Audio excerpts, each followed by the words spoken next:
Good evening and welcome to Loyola University Maryland and our 10th Grand Seminar. I'm Dr. Stephen Fowle. I'm the Dean of Loyola College of Arts and Sciences, and I'm delighted to welcome you to our campus for a chance to highlight our natural and applied sciences. Through the Natural and Applied Science Grand Seminar, experts visit campus to share their research and insight on topical subjects with the entire Loyola community and with the broader Baltimore community as well. Their talks engage students and faculty from all disciplines, as well as members of the Baltimore community. The Grand Seminar is just one of the many programs and initiatives Loyola has launched to affirm and advance our commitment to the role that the sciences play in a Jesuit liberal arts education. This year's talk reflects the impact of science in society and human life. There's much to be excited about in STEM fields, especially at Loyola, and I'm delighted that you've joined us for this evening's celebration. Tonight, we are honored to welcome Dr. Elodie Ghedin, a professor of biology and global public health at the Center for Genomics and Systems Biology at New York University. To introduce Dr. Ghedin more fully, I welcome Dr. Bahram Rugani, Associate Dean for the Natural and Applied Sciences.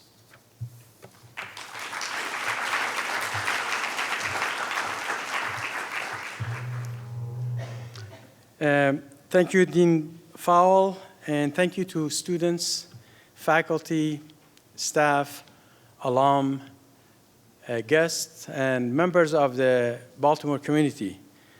Every year, we look forward to bringing to campus a world-renowned speaker who can both challenge and inspire us for this annual event.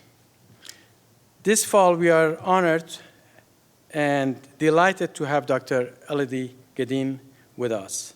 Dr. Ghedin is a professor of biology and global public health and the director of the Center for Genomics and Systems Biology at New York University. Her wide-ranging research includes the evolution of influenza and severity of Zika virus, links between HIV and lung microbiome. It's obviously I'm not a biologist. In lung disease patients, sequencing genomes and parasites. Her research is multidisciplinary and draws upon the tools of genomics, molecular virology, and computational biology. She has conducted research at the Institute for Genomics Research in Rockville, Maryland, and previously worked for 8 years as a researcher in genomics and infectious diseases at University of Pittsburgh School of Medicine. Dr. Ghedin has been named an American Academy of Microbiology Fellow in 2017 and a MacArthur, often referred to MacArthur Genius Fellow in 2011, where she is introduced as a biomedical researcher who is harnessing the power of genomic sequencing techniques to generate critical insight about human pathogens. Dr. Ghedin received her bachelor degree in biology from McGill University in Montreal, Canada, master's degree in environmental sciences from University of Quebec in Montreal, and Ph.D. in molecular parasitology from McGill University. Tonight, we are honored to have her here with us at Loyola University, Maryland. Please join me in giving her a warm welcome.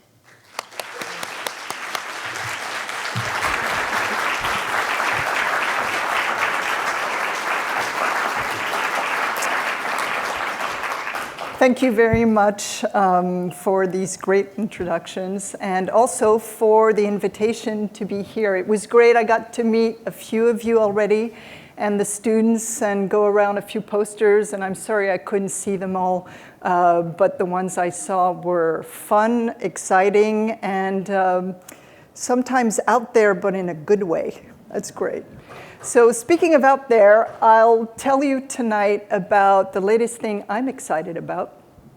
And that's microbes, bacteria, but more than bacteria, and how they interact. Hence my cryptic title of microbial networking, and you'll see where I'm going with that. But not just microbes everywhere. I want to focus on the respiratory tract. And there are things to discover in what we have in our lungs, in our noses, in our nasopharynx in general, and to better understand how we respond to infections. And that's what I'll be talking about specifically on certain viral infections. Now, what are we looking for? We're looking for what are the members of your respiratory microbiome? What is there? What are they doing? How are they interacting? And why does it matter? What difference does it make when you have an infection? And so I'm sure when I say networking, people think, networking like Facebook or the more hip, I guess, even though the word hip is not hip, but Tinder. And so it's a bit, networking for bugs is like, looking at how bugs interact and whether they like each other or repel each other. That's why the Tinder analogy is not too crazy. So this is what I mean. When you have different bacteria, and we'll stick with bacteria for now, in an environment, they don't live on their own. They interact in certain ways, and they can repel each other. And that's what we would call competition. They can actually also use each other. So one can basically use what molecules one bacteria is producing. It may use that and required to live on that bacteria. It can also do things together. So two bacteria can be producing products or spitting things in the environment that they each require. So that's why we would call it mutualism. But capturing this information is a little difficult, as you may imagine. You can do it in various ways, but I'll tell you about how we do it and what kind of information we do capture in the process. Now, if you've heard of the microbiome, most of what you've heard is usually about either the skin microbiome more recently or the gut microbiome, because we know that microbes that live in our guts are absolutely necessary for our normal physiology. They break down some of the food you eat, and they spit out molecules that you require for your health. We don't hear about the respiratory tract microbiome as much, and you'll see why. It's for two reasons. One is that they're not present at a very high density, but also because they may be playing a different type of role. They may be playing some protective role that is not exactly what you see in the gut. Now, the respiratory tract is important. It was thought for a long time that the lungs were sterile. And when you think about it, it makes no sense because actually the surface area that is the most exposed of your body, the most exposed to the environment, is actually your lungs, not your skin.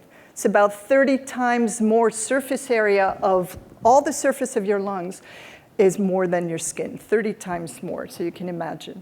And there are all sorts of things happening also with your lungs. So you breathe in air and you breathe in bacteria and all kinds of other things. And you also can push them out in the process. And actually, I'll take you through a schema of what is going on with bacteria. So that nice blue sky that you see would be basically the air coming in. The yellow is the mucus, and those little things at the bottom are just the epithelial cells of your respiratory tract with the cilia. And these cilia move, and actually bacteria will be moved with the mucus. And you see two little bacteria, or three in this schema here, that have little things on their surfaces. So one, which would be on your left, has little red diamonds. And these red diamonds in this representation are sialic acid. So bacteria can have on their surface sugars, can have proteins with sugars. And these are important for some binding on receptors or binding on different things or binding to each other. Now, these bacteria may want to bind because that's where they'll replicate, that's where they sort of make their nests in the environment in which they're living, but they can also act on each other. So in this example, the green bacteria have on their surface enzymes that will go and cut the sialic acid, so they prevent that other bacteria from binding to the cilia. And when that happens, basically maybe that green bacteria is using that environment and is trying to get rid of the competition. So you can see already how they're interacting. And so if we make this figure more complex, you also not only have bacteria that interact with each other, but they're also interacting with your immune system. And you have here a big phagocyte that will engulf bacteria that are basically coated with antibodies that recognize the proteins on these bacteria. In the process of dying, some of these bacteria are releasing things like hydrogen peroxide that can actually be used by other bacteria for their own metabolism. So there are all sorts of things happening in the respiratory tract. Now in the gut, you have similar interactions, but here it's a little different because it's not as dense.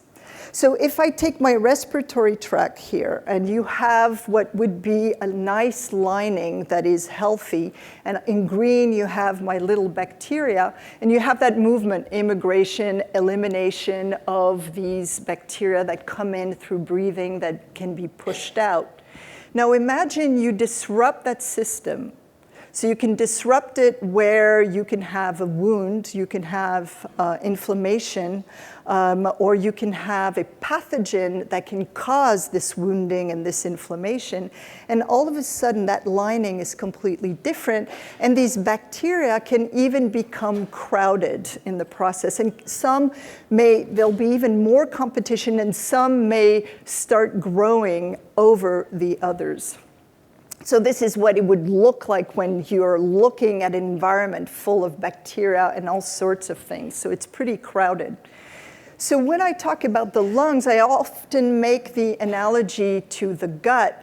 And the gut would be like New York City, where you have this dense interaction of individuals, although New Yorkers don't always interact, they ignore you usually.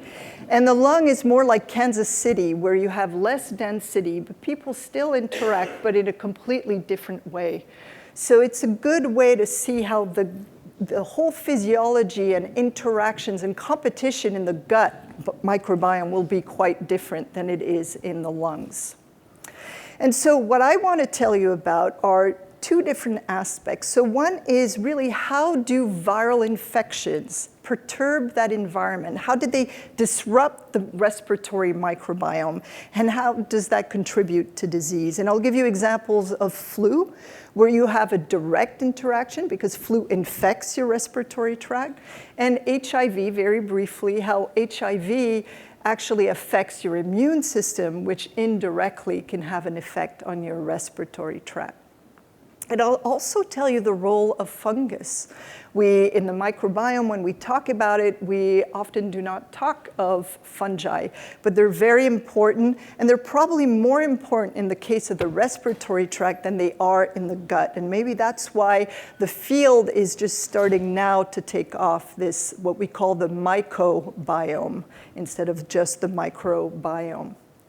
And so in my lab, we do a lot of work on influenza, and I think the timing here is perfect to talk about this with you guys because it's going to be the beginning of the flu season. I got my flu shot yesterday, and I won't ask you to lift your hands, but you should get your shot.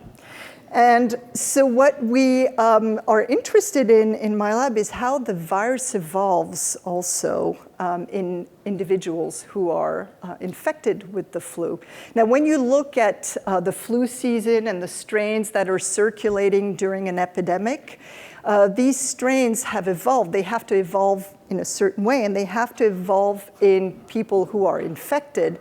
And so we actually believe that they will evolve, the virus will mutate and change differently in different individuals, and it depends on certain factors of the individual. It could be your age, it could be also your other diseases you may be carrying where your immune system is not as strong, or maybe your immune system is stronger. And these are all pressures on the virus during its replication in your respiratory tract. So we try to look at these different aspects, and I put microbiome in red because I'll tell you specifically not about how the microbiome puts pressure on the virus. I won't tell you about virus evolution, but I'll show you how the virus puts pressure on the host to affect the microbiome. But just to show you what can happen in a different host and the effect on the virus itself, there's the fact that actually weight can be linked to how long you shed a virus during an infection. And if you don't know what shedding is, it's when the virus replicates and then there are progeny viruses that basically get transmitted. And those are called shedding viruses when you transmit these different progeny. In a normal, let's say, 7-day course where you have the flu, it's usually at day 2 to 3 that you're at the highest level, where you have the highest viremia, the most viruses that you're probably shedding. And it turns out that weight has a link with shedding. So if you're overweight or obese, you can actually shed virus for a longer time. And that's an aspect we've been exploring, and it's a new study that we're just starting now with a collaborator, Stacy Schultz-Cherry, who's at St. Jude's Children's Hospital. And she's been very interested in this transmission of strains of influenza that do not normally transmit very easily.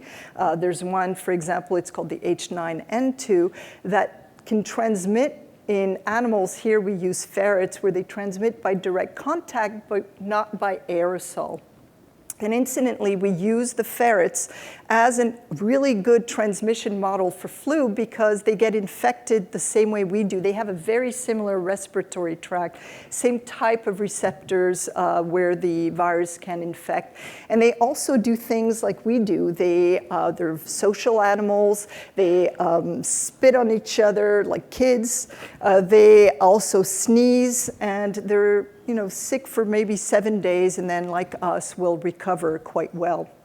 So Stacy did something interesting. She developed an obese model of the ferrets. So basically, she gives them super rich food, and these fat ferrets basically will be co-caged. And what she noticed is that strains that do not transmit in lean ferrets by aerosol will transmit between obese ferrets.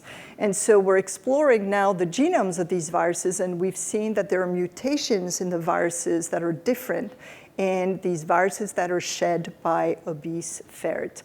So that's a new area of research. We've just been funded to do this and explore this in the human population also, which will be interesting to see how, whether we can determine novel viruses or new variants that evolved in, let's say, the American population versus the European population, as an example. So let's go back to the bacteria for now. So what does flu do? Well, it infects, as I said, first your upper respiratory tract. And then, because of the disruption of the lining, you have these bacteria that live there.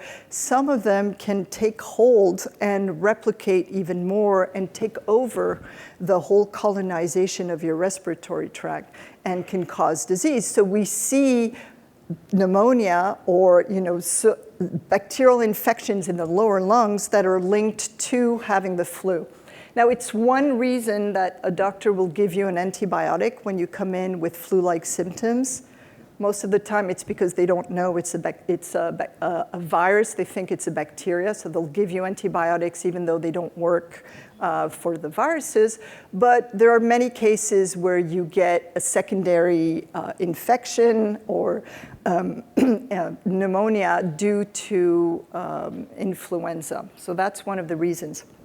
And then there's that whole problem of antibiotic resistance, which I'll talk about briefly at the end. So let me show you just the methods for the more technically inclined or the ones who want to see how we do it. In a very simple manner, it would be to take sample, and it can be anything. In this case, for the flu experiments that we're doing, we're taking nasopharyngeal swabs. And if you've ever had a flu test, you know what I mean. You feel like they're poking your brain. It's a horrible, horrible feeling. But it takes, a good sample, and then we'll take all the cells that are on the swab, we'll extract the DNA, and then we'll very specifically amplify a gene that is conserved only in bacteria. But with slight mutations of that gene, it can determine different species. So we use that information to assign the different sequences that we get from that data. We assign them to what we call operational taxonomic units. And all you need to know is that these OTUs are proxies for bacterial species. And it's a very simple and rapid way of getting an idea of what the diversity is in a sample where you have a lot of different bacteria. Even if you don't know the name of all these bacteria, even if you don't know all the taxa, you have an OTU that gives you an idea of the diversity. So we use these OTUs as these proxies for species, or at least as proxies for types of bacteria that we're looking at. And then we can explore further what happens in certain conditions. So here I'll give you examples of what we see in flu and flu A and flu B.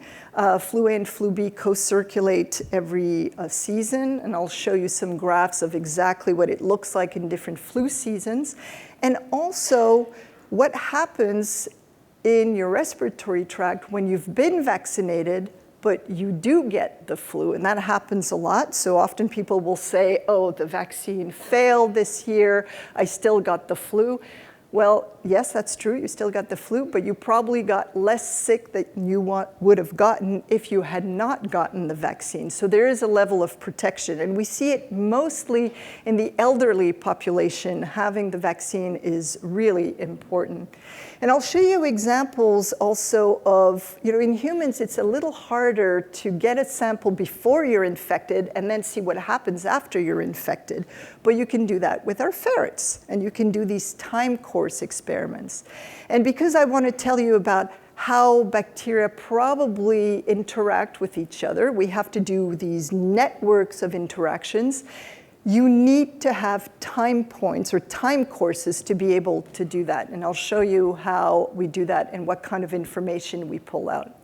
So I'm going to show you a heat map. If you've never seen a heat map, it's as the word implies. If it's red, it's hot. If it's blue, it's cold. Red means a lot of something. Blue means very little of something. And in this representation, we basically have on the y-axis just a list of different types of bacteria that we see overrepresented in the upper respiratory tract of healthy individuals. Okay, these are 40 healthy individuals, and we get this core of organisms that are present in all of you. They're probably present. This is in a specific cohort we had sampled, but it's very similar in many people. Now, what you see on the x-axis is what we call relative abundance. That means how much of that bacteria could be present in general in that population. So if you have that diagonal line, it means on the top, we see prevalence in red, meaning that most of the 40 individuals have that top bacteria present. And it's present at very high abundance. So this is the Corynebacterium. And I'll throw some names at you, but it really doesn't matter exactly what these are, except that they're bacteria that are found what we call sort of normal residents of your microbiota in your respiratory tract. And they may not do much, or we think they don't do much, but they may be doing something. What we usually recognize are things like streptococcus. Oh, I have a staph infection. Well, it turns out that in a healthy microbiota, you do have staph, you do have streptococcus. Now, the species is important, and here I'm only giving you what is called the genus level. And that's because the way we do the analyses gives you confidence at the genus level, but not much confidence at the species level. But it still gives you sort of an idea of what is going on. But we do have naturally strep, staph, and we have all kinds of different bacteria in our respiratory tract that may not be pathogens. And we call these, some of these, we call them pathobionts, where they are potentially can become pathogenic, but they're not in a healthy individual. So now if I look at people who have the flu, and I look at exactly the same thing, the same bacteria, the same genera of bacteria, and I look at this core, you see that actually it's a complete different profile. And this is the samples that were collected. They were collected by an infectious disease researcher, an MD, Mirella Salvatore at Weill Cornell in New York. And we've been collaborating for a few years on looking during the flu season. She collects a lot of samples from individuals hospitalized or out in the community. And then we've been looking at the microbiome in flu infections. And you see here that actually in this case, there are some bacteria that pop up that did not pop up before, but you get a lot of blue. So this shows you, A, that you have a lot of less diversity in the microbiome in sick individuals, but also that the composition seems to be different. And there are other bacteria that we don't even show here. So if we look at a simple little plot here, and we have these simple histograms, we see that actually in people who have the flu, there is more abundance of certain bacteria. For example, this Moraxella that we see, or Dulce granulum. So Moraxella is often seen in children and is also associated with earaches, ear infections. But in people who are healthy, or even certain bacteria that are less abundant in flu, and here I show the controls, which are healthy individuals in blue, we see different things that pop up. We see Streptococcus seems to be a natural member in health, and this Corynebacterium that keeps on popping up. And we do, and you don't have to understand these graphs completely, but we do what's called a community, microbial community analysis. So if I take all the samples from everybody here and I sequence everything, and then I try to put you in different categories of your microbiota in sort of groups of what seems to be predominant, I can put you in usually 3 to 4 categories, and that's what we see actually. If here, this is a simplified version of it. We see that we have 4 types of compositions of bacteria that occur in the microbiota in this cohort that we looked at, but we often see 3 to 4 in all the cohorts we've looked at. And so we see them in different combinations. And the message here is that it's not the presence of one specific bacteria that determines whether you're healthy or not healthy. It's the combination with other bacteria. And this is where we're coming back to this interactions between the bacteria. So for example, type A has a lot of this Streptococcus and Dulce granulum. Type C has mostly just Moraxella.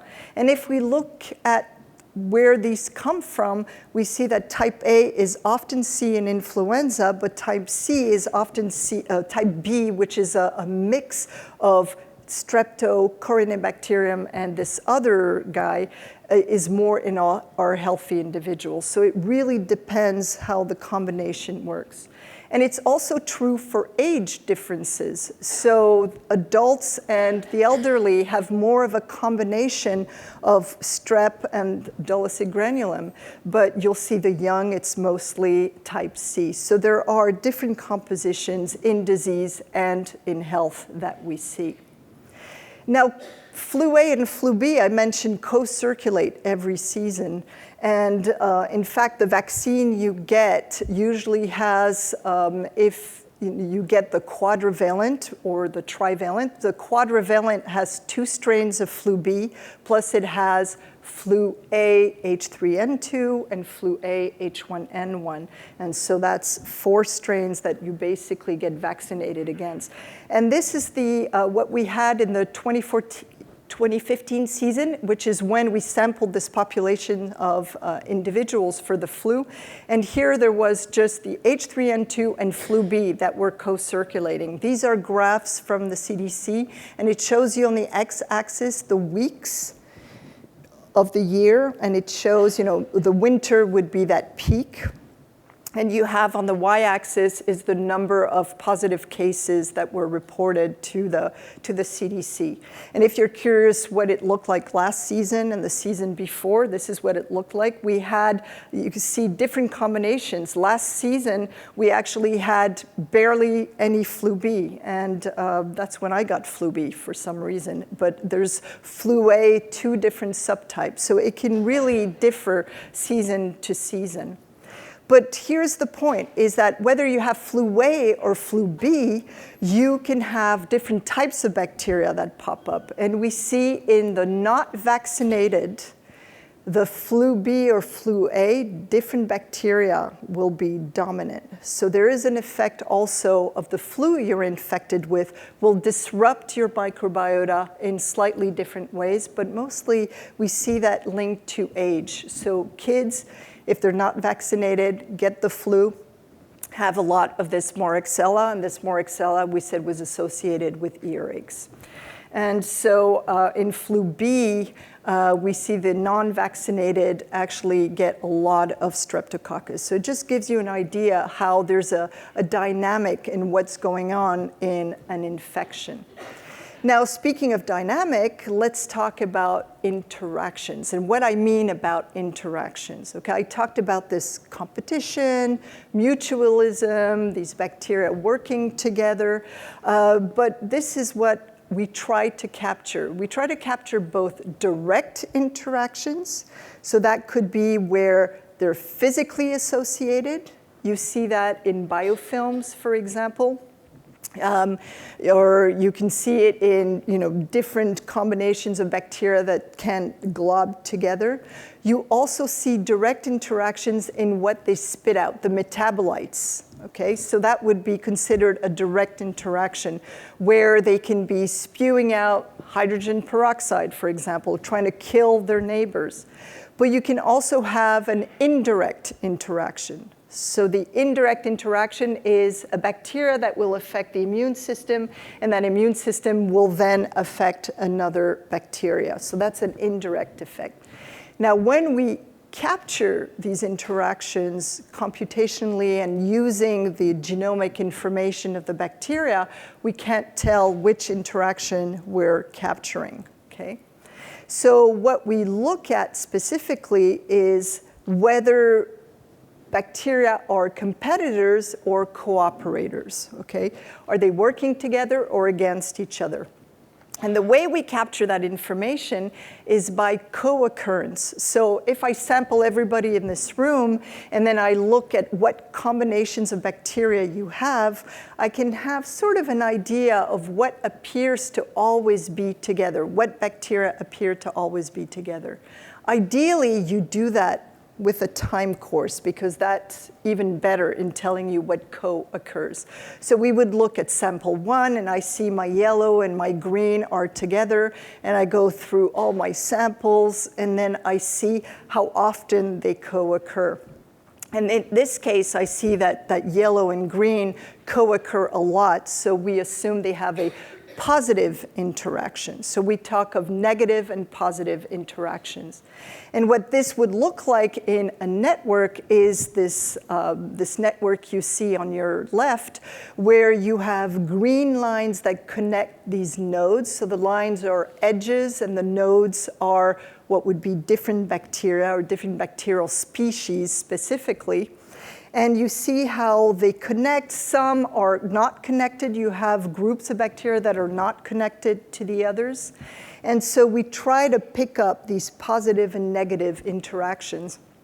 And you see here how you have a lot of these red lines between 2 clusters. And I'll get back to that in a minute.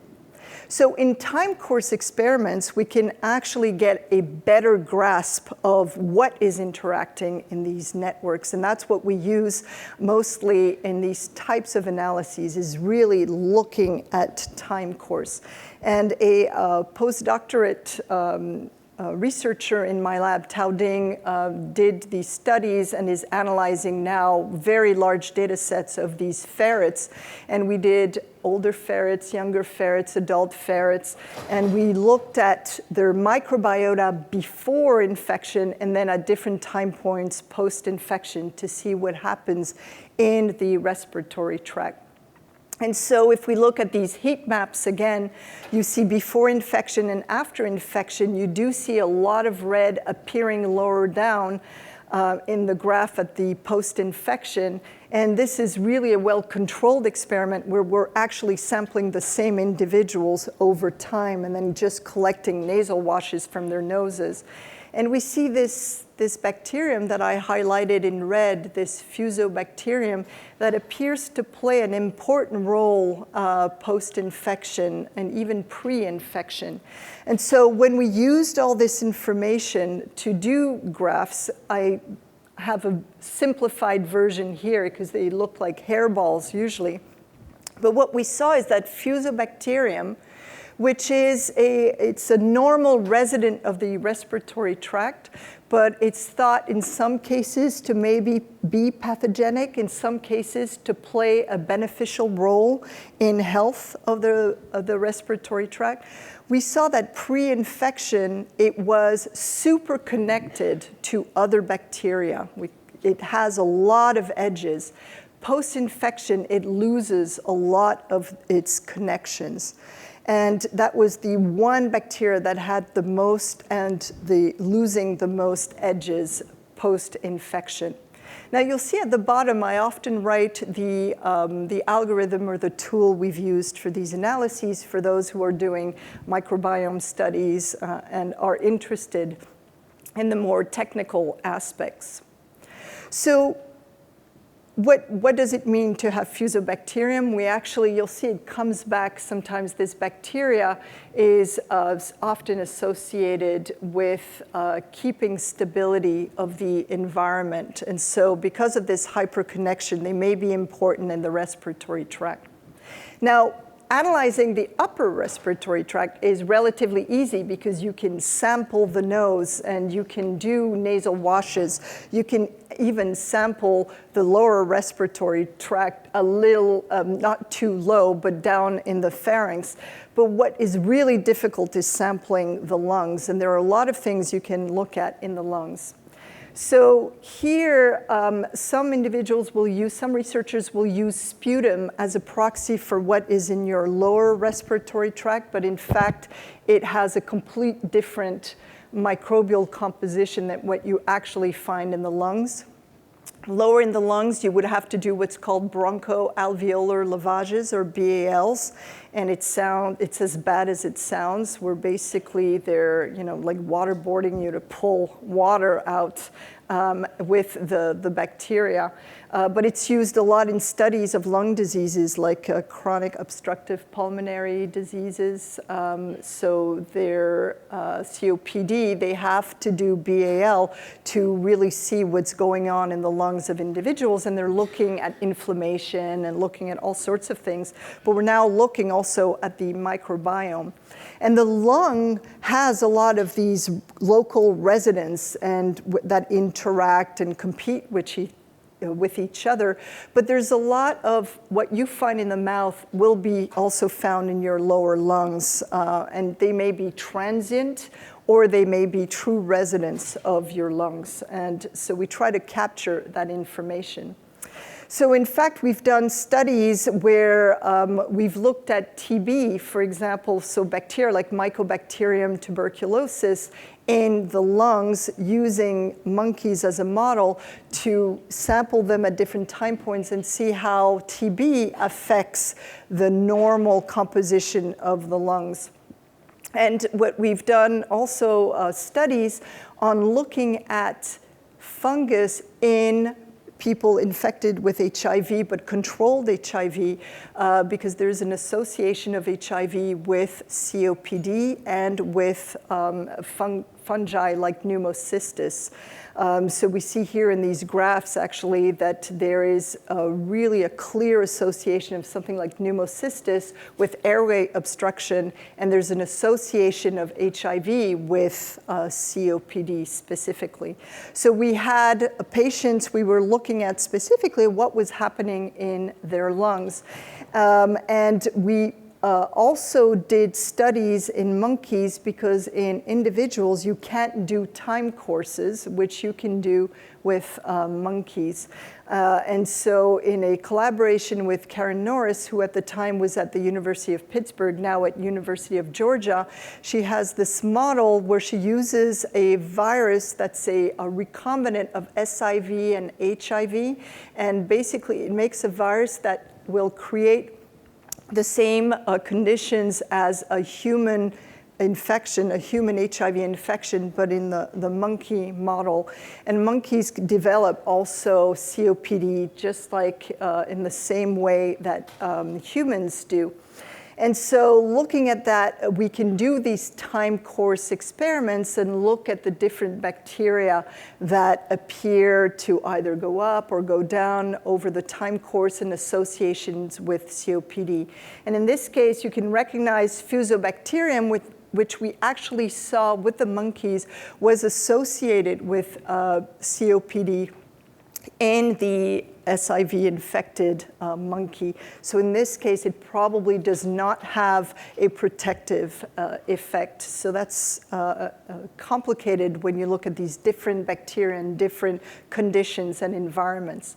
But you saw that graph earlier with that network on the left, and actually it comes from this study specifically. And what we saw is that if you cut all the negative interactions you see in that larger network on the left, you see two clusters of bacteria that are completely independent of each other. And that means the bacteria interact with each other, but never interact, or that means are never present at the same time in the same samples as that other cluster at the bottom. And we noticed that the samples that had COPD, so in the time course when the monkeys developed COPD, that's when these groups of bacteria would be present and would be probably interacting in some way and contributing to the inflammation in some aspects of the disease. While in health, you had a complete different representation of these bacteria. And so that's what you can capture by doing these co-occurrence networks, see what travels together and what is happening in these interactions. Now in HIV, we know there's a lot of things that are happening. So we think, there's a shift in the microbial population, as I showed you here.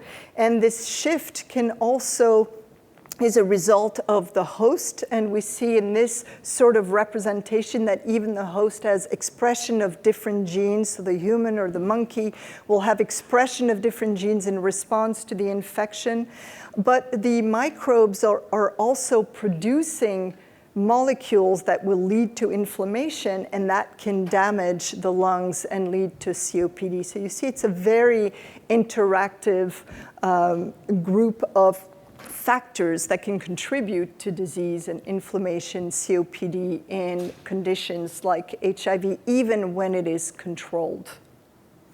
So I mentioned pneumocystis as a fungus that's important. That's a known pathogen, but there are also other fungi that exist in the environment, and we constantly breathe in a lot of fungi.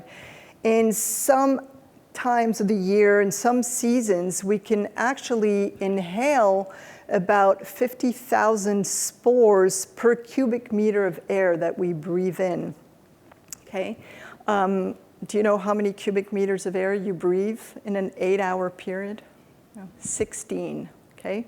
So back of the envelope calculation, that's about 800,000 spores that you can be inhaling during an 8-hour day. Now, I freaked you out, but we don't know what these fungi do, but they are probably doing something with your bacteria that you have in your respiratory tract, and you can have interactions happening also at this level, and that's what we've been trying to capture.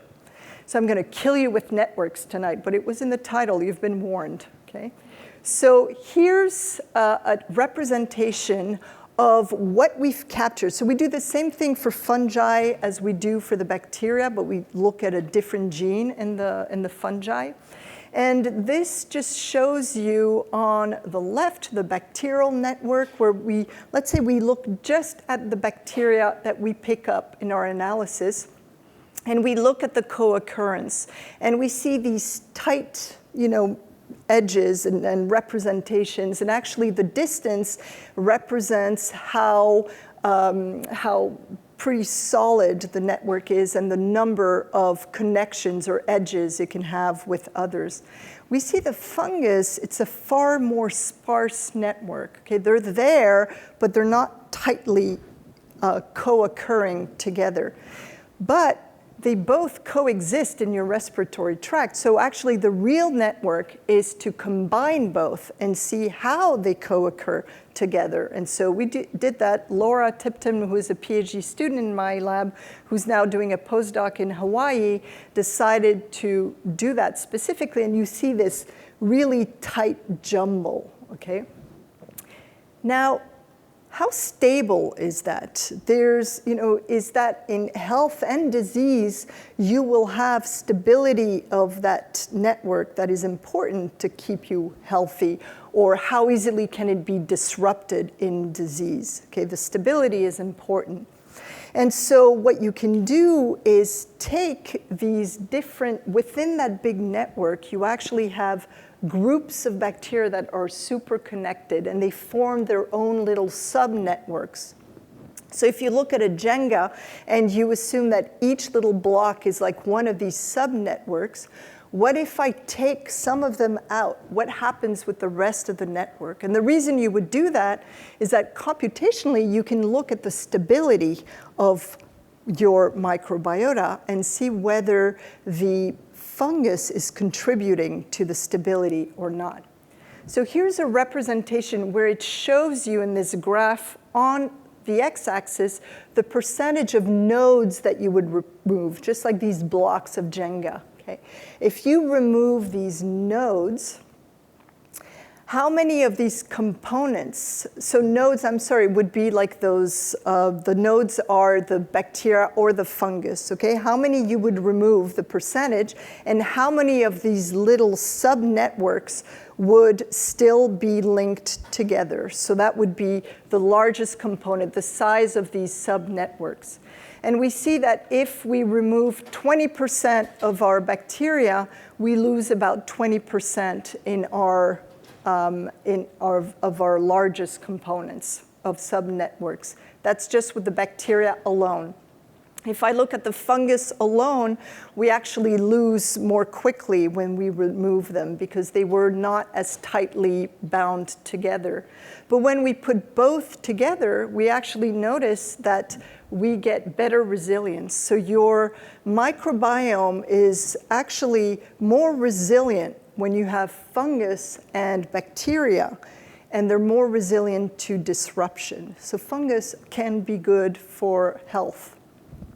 As a comparison, we actually took the skin microbiome because the same analyses were done where they did the bacteria, they did the fungus, and so we decided to look how resilient your skin microbiome is to both these disruptions.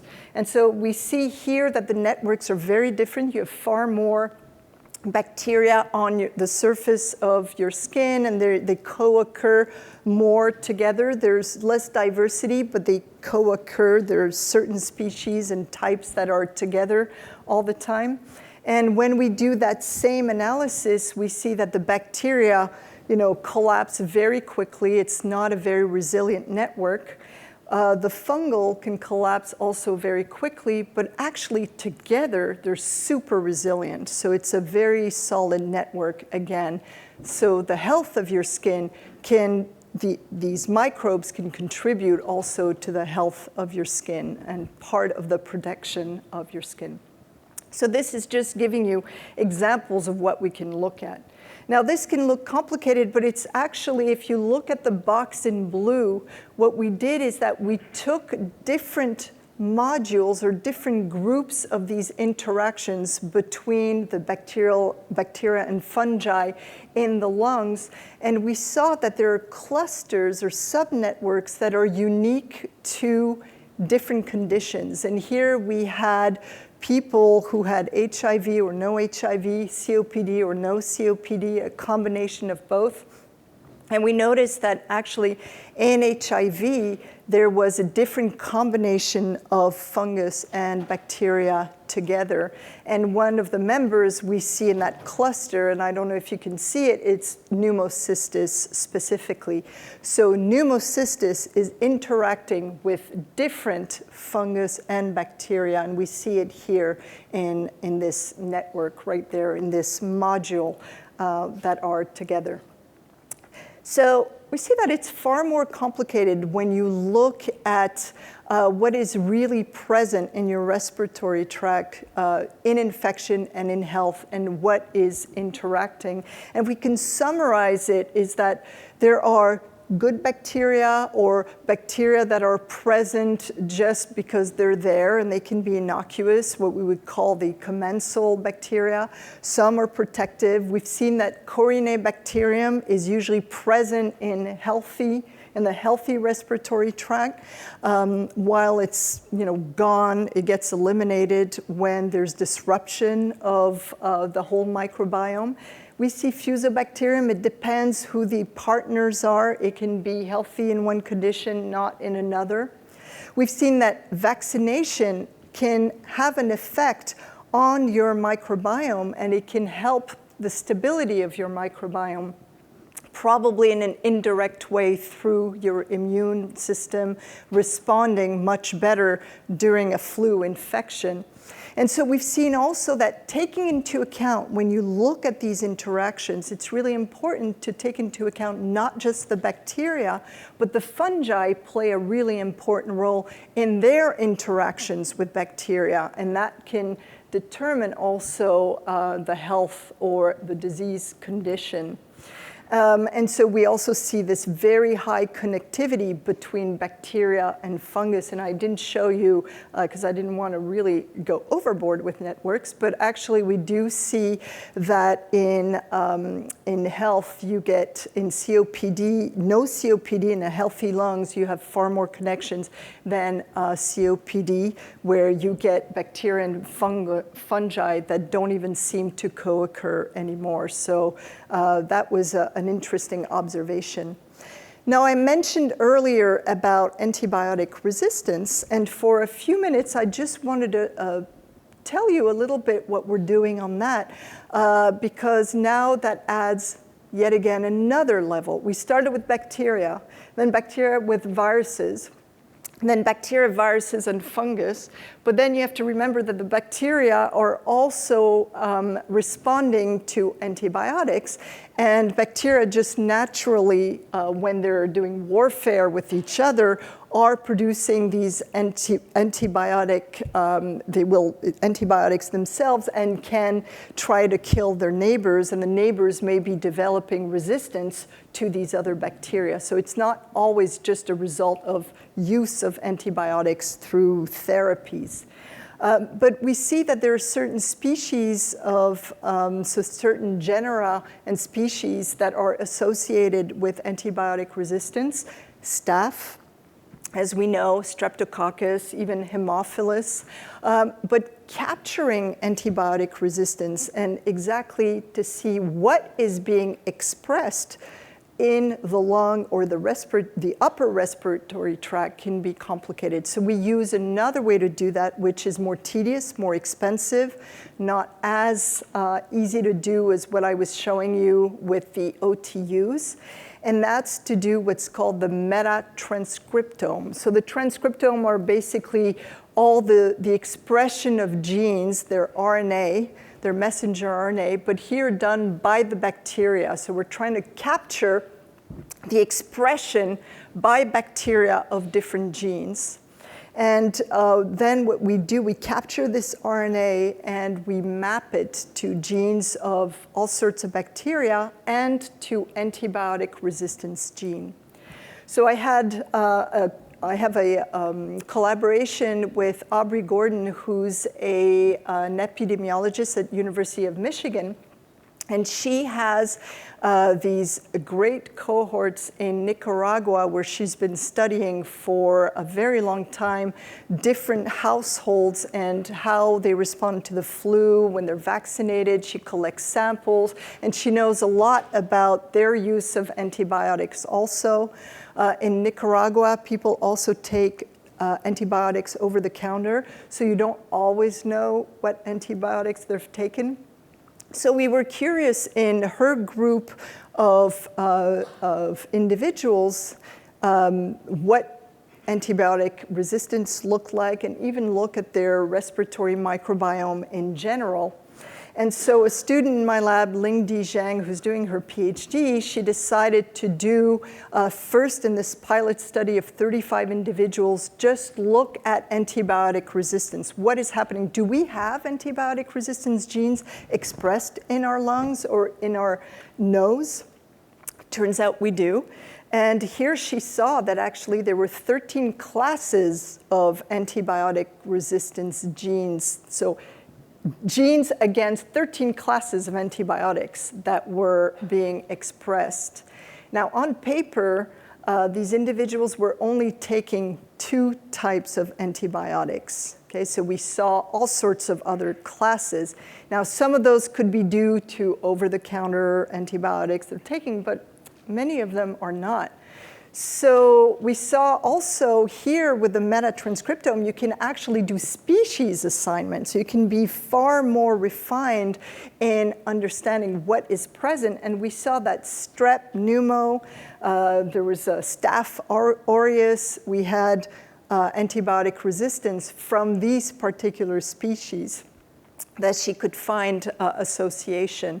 So they are actively expressing. When you do the OTUs I was showing you earlier, the bacteria can be dead. You're only capturing DNA. Here, they're very much alive, and they're doing something, and they're basically expressing antibiotic resistance actively.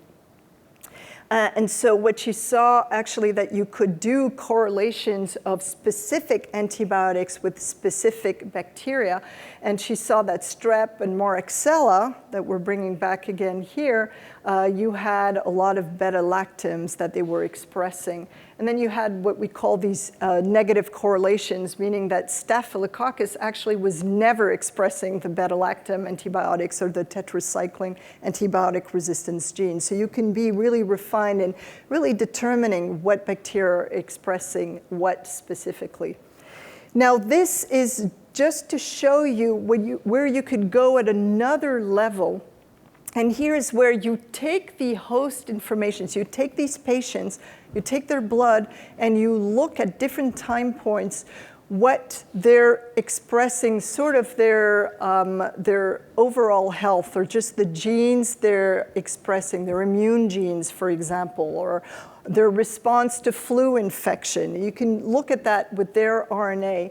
And you can do associations with antibiotics, with different species of bacteria, and we take groups of host genes and try to understand how they fit. And if we do it in a simplified way, we have these different correlations where we have these blue triangles that represent groups of genes from individuals who are infected, and exactly how associated they are to certain bacteria or antibiotics that they're expressing. So this is a more complicated level, but there are a lot of things we can do with the type of data we collect to better understand what's happening at the systems level in individuals who are infected. And one big question we've been asking is, if you have all these bacteria that carry antibiotic resistance genes, can you transmit between individuals during flu? You're transmitting the flu Can't you transmit also your antibiotic resistance genes and the bacteria that produce them? And so this is a work in progress, but LING-D is actually has sampled, extracted, sequenced 200 samples from 200 individuals, and she did the metagenome, so at the DNA level, what species are there, and at the RNA level, what they're expressing.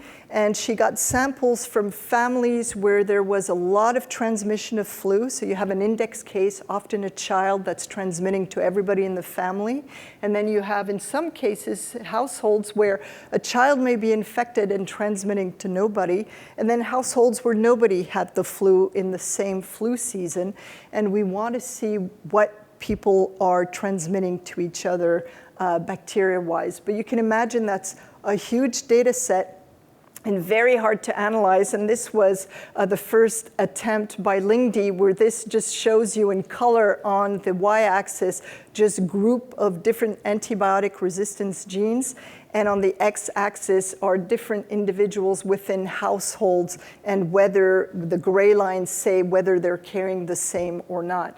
And we're right now trying to get real statistics on all these interactions. So our main observations we've had here in antibiotic resistance is really that the upper respiratory tract is a reservoir of antibiotic resistance, okay? And that's a little disturbing to know that this is really happening. And you know, the question is, are we transmitting efficiently when we transmit the flu? Or even when we don't have the flu, do we transmit antibiotic resistance? And also, you know, I was trying to show you some of the functional analyses we try to do to better understand what is being altered in your microbiota during an infection, but also how the host responds, and to bring back this idea at the beginning where the host and the health and the immune system of the host can impact the microbiome and can impact a response to an invader. And that's sort of the point. And ideally, what we'd like to do is microbiome-directed therapies. We hear of them for the gut microbiome. If we could have a pill that has the combination of all the good players and where they would sort of kick out the pathogens, this would be ideal. And maybe we can do that also with the lungs and the respiratory tract. And it could be that the respiratory tract is easier to do than the gut because there are fewer members. So it may be sort of a simplified version, possibly. But we also, in trying to cure infections or cure certain diseases where the microbiome has an effect, we see these interactions are important. So if you break these interactions, you can also help with this. And for that, you have to target, in some cases, specific metabolites.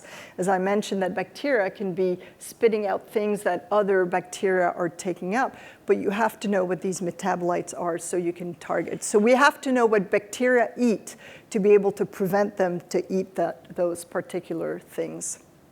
And of course, now I mentioned, you know, the fungi, there are antifungals, and so they could be targeted also in the stability of the microbiota in disease. We could maybe target them in some ways that could help with inflammation or different aspects. Basically, your imagination is the limit when you start looking at what's happening in these conditions. So that's what I wanted to tell you about. And I mentioned all my collaborators and who's done what, but I haven't mentioned these individuals with whom I work on a regular basis. Bin Zhang and Christian Forst are at the Icahn School of Medicine at Mount Sinai, and they're computational pure modelers, and they're the ones that have developed a lot of these integrative network analyses. But Rich Bono developed this tool that I use called Speakeasy to look at the network of interactions of bacteria and the fungus specifically. And Ted Ross is the director of the Center for Vaccine Research at University of Georgia. We used to be at Pittsburgh together. We've been collaborating for about 10 years. And he does a lot of work on vaccines, flu vaccines, and he does all the animal work, all these ferrets that you've seen. Basically, they were done at University of Georgia. And I want to show you my lab. These people in the respiratory tract with the viruses. So it's a combination of Ph.D. students. I have a couple of postdocs and master's students and undergraduates also. Thank you very much. I know it's late, but thank you.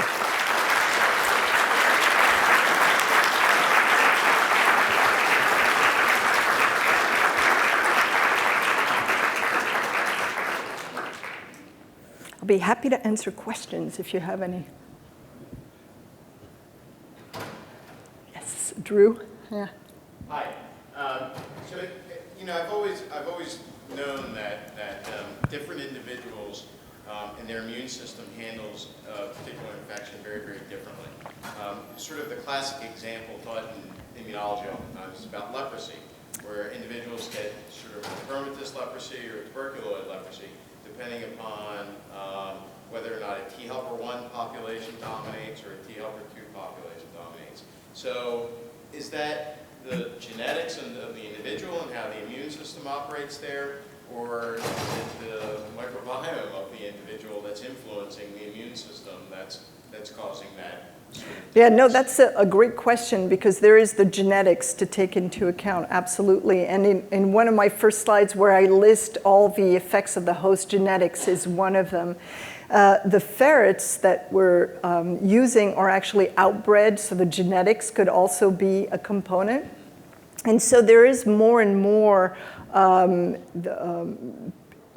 research being done specifically on sequencing genetic components from the host and sequencing B cells, T cells, and trying to understand what is happening in individuals. Sequencing the HLA, seeing how different, and for that you need very large numbers to get the statistics of these correlations. So I agree with you, genetics is probably a component. The microbiome may be just one of the components of many others, comorbidities, all these other aspects. Yep. Yeah, I agree with you, genetics. That's why using inbred mice would be ideal. And that's what a lot of people are doing on the microbiome. They're using inbred mice and do see effects of the microbiome in these also.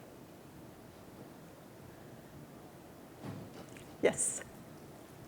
You touched earlier on in your talk about the impact of obesity and altering the network. That seems to be independent of a genetic idea because the ferret is, you're just imposing an obese state. So what's the interaction there? Is it the obesity-induced inflammation altering the Exactly. surveillance? Yes, so that's probably what it is. It's inflammation. So Stacy has done specific studies on that and has found that inflammation is one of the important components. Yeah, absolutely. Good point. Yes? Sort of to follow up on his question, with the fat ferrets, will they try? You said they would go airborne or between fat ferrets or another obese ferrets, but Yep. does the virus itself mutate in a different way? So then, will it also be airborne to transmit to the normal ferret once it's been in the obese ferrets? Yep, very, very good question. I don't know if you all heard, but in these obese ferrets where I showed obese to obese, there was transmission, but would the virus have mutated in such a way that it would be obese to the lean ferret also? And yes, so that's in the preliminary analyses, that is exactly what we suspect is happening, and you can infect a lean ferret that way. And actually, we've redesigned the experiment to do all the combinations like that. And we just got funded. The grant just started where we can get the statistics on it. In our preliminary analyses, which is what the grant was based on and how we got it, we do see mutations in the virus that are different in the lean versus the obese ferrets. So there is something at the virus level that we think may be happening. But it's also, even if the virus, there was nothing different of the virus, the obese are shedding longer. And so it could be just a numbers game where you're getting more viruses. And that's what we're trying to determine statistically. You need to have the right numbers to see if it's because there are more virus particles or because the virus has mutated. Or is the obese ferret just more sensitive to, susceptible to infection? That's another aspect. So there's so many components or factors we have to basically tease out. Yes? You made these networks, and you talk about how the nodes, and it's the edges between nodes that talk about the interaction.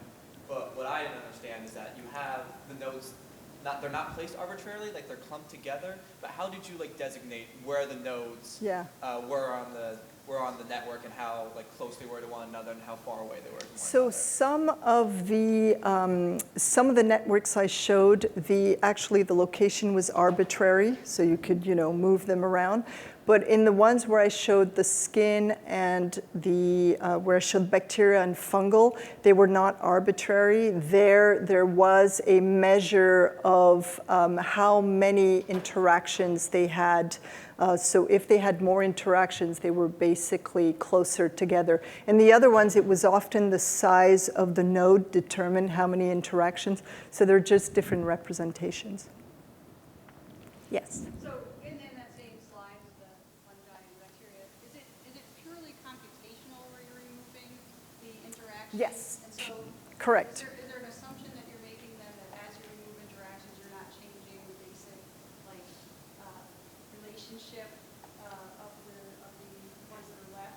But you are changing the relationship. That is, the assumption is that when you remove them, you are changing the interactions. So if they're not there, how does it perturb the network? And basically, if you remove bacteria, the network falls apart. If you remove fungus, just in these networks, the fungal network falls apart. But when you have them together, you basically, even if you don't have more necessary, although you do see more interactions, just removing these nodes, you actually keep more interaction. That means it's a more stable network. Because when you look just at bacteria, just at fungi, you don't look at the cross-kingdom interaction. And we never talk about that, but there is definitely, bacteria will produce something that fungus like, fungus will produce something that some bacteria like, and they'll have warfare with each other also. And I guess I have just one other Sure. question I have. So just this is purely out of interest in your group of all these people that work in the microbiome. Is there any thing that you eat or drink to support your microbiome that you're all we know this probably works because we're all studying. That's true. I'm a kefir drinker. I just want to say. Oh yeah, Right, kefir drinker. Yeah. Drink kefir, but No. no. Okay. Just curious. Yeah, it hasn't affected. Hasn't hit yet. I'm a parasitologist and I still eat sushi, for example. Yeah, has no effect on my behavior, But I know people will eat, more yogurt and you're like, wasting your time. Or, these yogurts with more bacteria. They're just not enough to make a difference often. But I do eat healthy, yes. Yes. You focus mostly on flu viruses. Yes. If you were to do this with common cold viruses or even allergens, would you see similar effects, or would the kind of virus change the whole networking? Yes, so that's a good question. So there was a study where and we actually have samples we could do that, we just haven't done it. But I did see a study where they didn't see a difference depending on the virus. They saw disruption was disruption. especially rhinovirus, which is the common cold or coronavirus. But there hasn't been super extensive studies on that specifically. So there, that one study, they didn't see a difference particularly. Now there are studies where they don't see, even in flu, that much difference, but that's because they often just look at, they don't look at how things interact. So I don't know with these other viral studies whether they looked at that specifically. But I would suspect, they don't all cause the same thing because it's not the same inflammation that you have. So I would expect a difference. Yes? Is there any interest in, would it make sense to look at lung cancer and the post-cancerous material and how it would affect these infections? Yep, very good question. So actually, I have a colleague who's at the medical school, Leo Segal, and he just got a grant to look at that. So I'm on his grant, but he's really the PI. He's leading it, and it's looking at the link between cancer and the lung microbiome. And Leo is actually an expert of the lung. We've done a lot of the generating data for him, but he's really the one who gets the insight. He's a pulmonologist, and working with these pulmonologists is great because they have totally different insight. But that's a great question. Yep. Yes? A question. You mentioned that clinical indications become so complicated with the networking and large data sets. One of your context areas is also public health. How complicated does that get to put together in terms of implications for it? Yeah, so the problem is that in a public health, it's not as if I can say do this and it will help. Vaccination, really that's the only thing I can say. Flu vaccination does make a difference, and we see it specifically here. We didn't expect it to make that difference because these are people who are infected with flu, but they got flu vaccinated. So you would think it's a fail, but it's not. There is something different happening. But otherwise, it's hard to give a policy, to advise on policy in public health with this. I think this is more basic research at this point where we're just trying to understand what is going on specifically. There's one we could do, and there's nothing new there, but smoking. We do see, I didn't go into that, but we do see with COPD, you see the effect on the microbiome.